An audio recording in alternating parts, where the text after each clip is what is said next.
Quero saudar a todos com a paz do Senhor Jesus. Que Deus abençoe a todos. Quero deixar uma palavra que se encontra no livro de Atos, capítulo número 2, versículos número 37.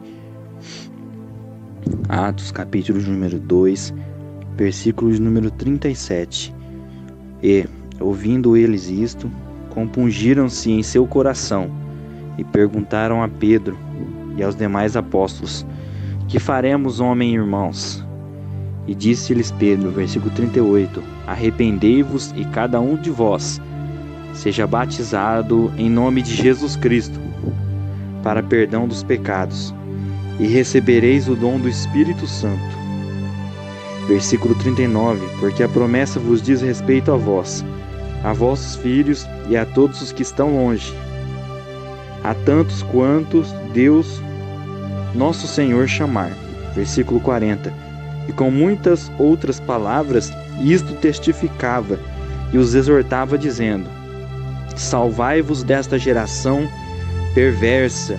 Versículo número 41, de sorte que foram batizados os que de bom grado receberam a sua palavra, e naquele dia agregaram-se quase 3.000 almas. Essa palavra que eu acabei de ler é um sermão, digamos que lendário, após a descida do Espírito Santo de Deus. É um sermão que ficou marcado pela conversão maravilhosa de 3.000 almas, 3.000 pessoas nesse sermão se renderam a Deus. 3.000 pessoas se entregaram a Deus. E o interessante saber deste sermão é que ele foi apregoado pelo apóstolo, que aprendeu muitos ensinamentos de Jesus. Mas se você ler o sermão, você vai perceber que há uma simplicidade no apóstolo, no sermão.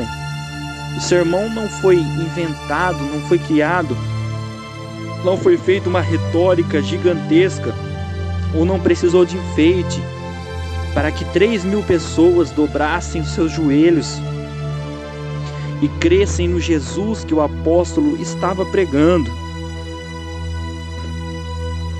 E o que motivou, o que levou essas pessoas a se converterem? E o que transforma a vida do cristão, além do conhecimento, é claro. Nós temos que buscar diariamente um conhecimento bíblico. Aqui o apóstolo vai aplicar o conhecimento que ele aprendeu de Jesus simploriamente. E hoje o conhecimento de Jesus está escrito no Novo Testamento, na Bíblia Sagrada. Então nós extraímos, nós lemos, nós estudamos e nós aplicamos esses ensinamentos sagrados de Jesus, não só para que a nossa vida se transforme, mas para que este sermão chegue a outras pessoas, para que outras pessoas sejam atingidas pela palavra de Deus. Mas além disso, há uma outra parte que muitos pregadores e muitas pessoas não contam, não falam, que são a parte da intimidade com Deus, a presença do Espírito Santo de Deus. Veja, neste mesmo capítulo, diz no título a descida do Espírito Santo, e logo depois o sermão de Pedro. Então o sermão que Pedro estava pregando naquele local era um sermão não só construído por retórica, por conhecimento, mas era um sermão construído pela presença do Espírito Santo, pela descida do Espírito Santo. O que faz um homem mudar a sua vida? O que faz um homem se converter, se arrepender dos seus pecados? A palavra de Deus. Só que a palavra de Deus, ela tem poder quando exercida com a autoridade do Espírito Santo de Deus. Então esse livro, com a autoridade do Espírito Santo de Deus, ele tem as condições para que um homem se arrependa dos seus pecados, para que um homem se converta dos seus maus caminhos. Esta palavra por si só, quando você lê, normalmente como um ser humano racional, ela não causa algo diferente, ela não faz você ter um sentimento de arrependimento, de conversão. Mas quando o Espírito Santo começa a pregar no seu coração essa palavra, então você começa a se converter, você começa a se arrepender. Quando você lê essa palavra e vê os milagres de Jesus meramente por ver, é simplesmente história, mas quando há o poder do Espírito Santo, aqueles mesmos milagres se repetem nos nossos dias. Então a palavra de Deus há um poder, um efeito do Espírito Santo que está envolvido diretamente com ela. E como eu faço para pregar essa palavra com autoridade? É orando, é jejuando, é tendo intimidade com aquele que foi o escritor maior dessa palavra, Deus. Essa palavra teve autores, só que logicamente esses autores foram motivados por quem? Pelo Espírito Santo de Deus. Então logo o autor da Bíblia Sagrada é Deus. É Deus, é os ensinamentos de Jesus, é Deus nos auxiliando na nossa vida diária.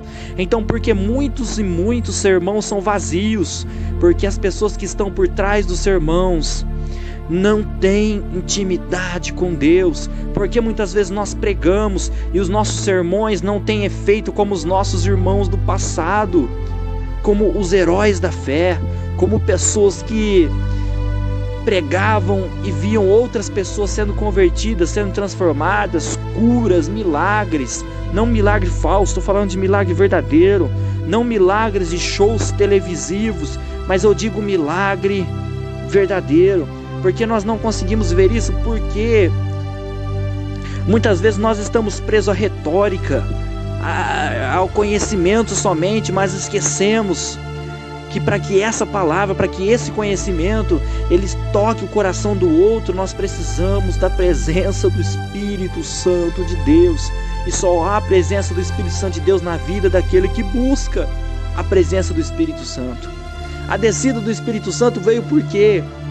A descida do Espírito Santo veio porque havia uma promessa e aquelas pessoas deveriam perseverar naquele lugar, ou seja, eles estavam ali não fazendo piquenique, não perdendo seu tempo, mas esperando o Espírito Santo, esperando a graça de Deus. Eles estavam esperando verdadeiramente que o Espírito Santo descesse, e após o Espírito Santo descer, o sermão do apóstolo é envolvido pelo Espírito Santo e 3.000 pessoas são transformadas.